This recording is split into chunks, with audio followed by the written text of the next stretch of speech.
ఒక 10 సంవత్సరాల నుంచి మీరు ఈ 7 నియోజకవర్గ ప్రజలకి దూరంగా ఉన్నారు.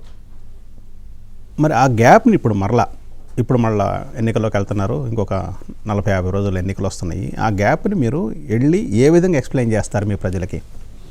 గ్యాప్ అంటే అధికారంగా గ్యాప్ ఉండొచ్చు, కానీ సంబంధాలతో మేము దగ్గరనే ఉన్నామండి. అంటే పర్యటిస్తానున్నారా? ఇక్కడ మంచిర్లలో కానీ అంటే జనరల్ ఇప్పుడు మా నారాయణఖేడ్ కానీ జైరాబాద్, అందోల్, జూకలి అంటే కొంచెం మేము ఎప్పుడు మీకు అదే చెప్తా ఉన్నాం. ఓడినా గెలిచినా కొంచెం మేము ప్రజలతో ఉండే ఇది అంటే ఇప్పుడు కొత్త తరం కొత్త రక్తం వచ్చినా వాళ్ళతో కొంచెం గ్యాప్ ఉండొచ్చు, కానీ మిగతా మేము ఎప్పుడైతే మేము పని చేసినప్పుడు మాతో సంబంధాలు మా పార్టీ పరంగా ఏముంది అవి కంటిన్యూస్గా ఒక ఆర్గనైజేషనల్లీ మేము ఆల్ కాంటాక్టెడ్. ఇప్పుడు ఈ మధ్యకాలంలో 10 సంవత్సరాలు అంత న్యూ బ్లడ్ ఇండెక్ట్ అయింది కదా, అంత యూత్ అటువంటి వాళ్ళు కొంచెం కొత్తగా అవుతున్నా వాళ్ళు కనెక్ట్ అవుతాం. ఇప్పుడు అంటే ఇప్పుడు 10 సంవత్సరాలు దూరంగా ఉన్నారనే ఆరోపణ నిజం కాదంటారు? అట్లా కాదు. జనరలీ నారాయణఖేడ్ నియోజకవర్గము మా ప్రాంతానికి అయితే ఎప్పుడు మేము దగ్గరనే ఉన్నాం. 24 గంటలు మా ప్రాంతం సంబంధించింది. ఇక పార్లమెంట్ సభ్యునిగా నేను అయిపోయినందుకు ముఖ్యమైన కార్యక్రమాలే పాల్గొన్నాయి, కానీ డే టు డే అఫేర్స్లో పాల్గొనడానికి వీలు ఉండదు అండి. అంతే. ఇప్పుడు మీరు వెళ్ళి కొత్తగా ప్రజలకి నేను ఇందువల్ల దూరం నేను ఎక్కడైనా నాకు అవగాహన ఉంది, ప్రజలు కూడా నన్ను గుర్తింపు ఉంది, చేసిన పనులు కూడా జ్ఞాపకం చేస్తూ ఉన్నారు. అది చేసినారు సార్, ఇది చేసినారు, అయిన వరకు ఆ గుర్తింపు అయితే ఉంది అండి. ఇక ఆ విషయంలో అయితే కన్ఫ్యూజన్ ఏం లేదు. ఇప్పుడు ఉన్న 3 క్యాండిడేట్ నాకే మంచి గుర్తింపు ఉంది. ఇప్పుడు మీరు ఇంతకుముందు చెప్పినట్టు గత పార్లమెంట్లో మీరు పనిచేసినప్పుడు రహదారుల అభివృద్ధికి నేను కృషి చేశానన్నారు. ఇంకొక విషయం, మీరు లింగాయత్తుల్ని వెనకబడిన వర్గాల్లో చేర్చడం కోసం మీరు చేసిన కృషి గురించి చాలామంది చెప్తుంటారు. ఏం జరిగింది, ఎట్లా జరిగింది అది? అంటే యాక్చువల్లీ మేమంతా బార్డర్ కదండి. ఇక్కడ బార్డర్లో ఈ కర్ణాటక తెలంగాణ బార్డర్లో లింగాయత్స్ ఎక్కువ ఉంటారండి సంఖ్య.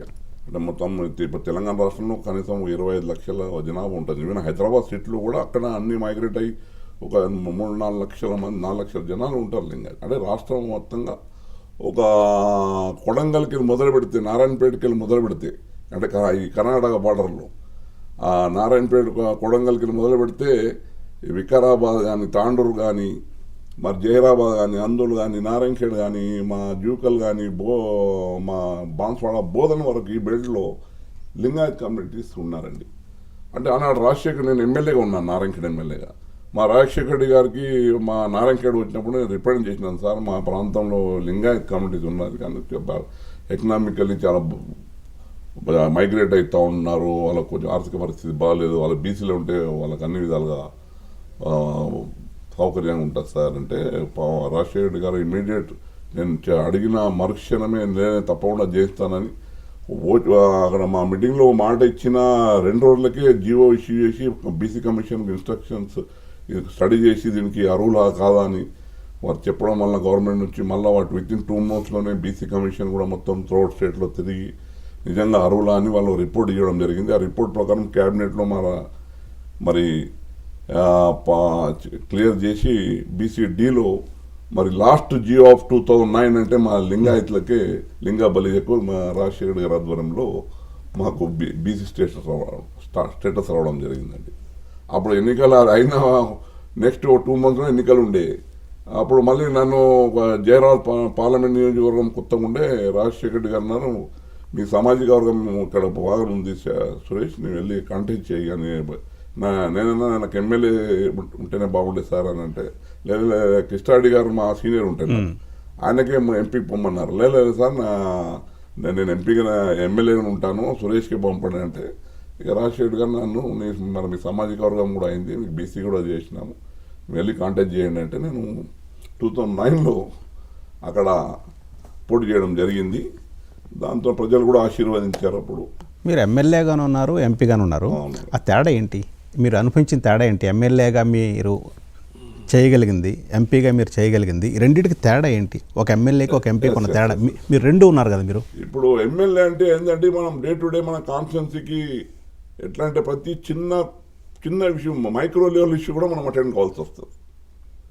అదే ఎంపీగా ఉండడం కొంచెం మేజర్ ఇష్యూస్ అండి. అంటే పెద్ద పెద్ద ఇష్యూస్ కానీ ఇప్పుడు నేషనల్ హైవే అంటున్నాము, అక్కడ మా ఏరియాలో కేంద్రీయ విద్యాలయం అన్నాము, మా ప్రాంతానికి 2 మోడల్ డిగ్రీ కాలేజ్ తెచ్చాను నేను, సెంట్రల్ స్పాన్సర్డ్ 13 crore ఈచ్ అండి. ఇప్పుడు మా నారాయణఖేడ్ మీరు చూడండి, తెలంగాణ #1 ఆ బిల్డింగ్ చూస్తేనే సర్ప్రైజ్ అవుతారు. ఎల్ఆర్డీలో కూడా మోడల్ డిగ్రీ కాలేజ్ తెచ్చాను, టోటల్ సెంట్రల్ స్పాన్సర్డ్. అంటే ఇటువంటి కొంచెం ఎన్నో మోడల్ స్కూల్స్ కాన్సెప్ట్ కూడా అప్పుడు మా టైంలోనే మోడల్ స్కూల్స్ మండలానికి ఒక మోడల్ స్కూల్ పెట్టాలని, అంటే total English medium 5th to 12th standards అటువంటి మనం 15-20 మోడల్ స్కూళ్ళు మా ప్రాంతాన్ని చేయడం జరిగింది. అంటే ఎడ్యుకేషనల్లీ కూడా ఇప్పుడు ఆ ప్రాంతంలో కాన్సన్ట్రేట్ చేయడం ఎంపీగా ఆ అనుభూతి వేరు. అంటే మీ పరిధి విస్తృతం అవుద్ది, విస్తృతమవుతుంది దీంట్లో. అది అందుకని ఎంపీ మళ్ళీ సెలెక్ట్ చేసుకున్నారు. ఇక నేను మా పార్టీ కూడా అవకాశం ఇచ్చింది, పెద్దలు కూడా మీరు ఎంపీ చేస్తే బాగుంటుందని చెప్పడం వల్ల ఇప్పుడు నా ఫస్ట్ లిస్ట్లోనే మన ఫస్ట్ పేరు నన్ను డిక్లేర్ చేయడం జరిగింది. ప్రత్యేకంగా నా వారికి ధన్యవాదాలు. ఎందుకంటే సోనియా గాంధీ గారు, రాహుల్ గాంధీ గారు, మల్లికార్జున ఖర్గే గారు, దాంతోపాటు మా రేవంత్ రెడ్డి గారు కూడా, ఉత్తమ్ కుమార్ రెడ్డి గారు కానీ మిగతా మా రాష్ట్ర నాయకత్వం కూడా ఒకటే మాట మీద నన్ను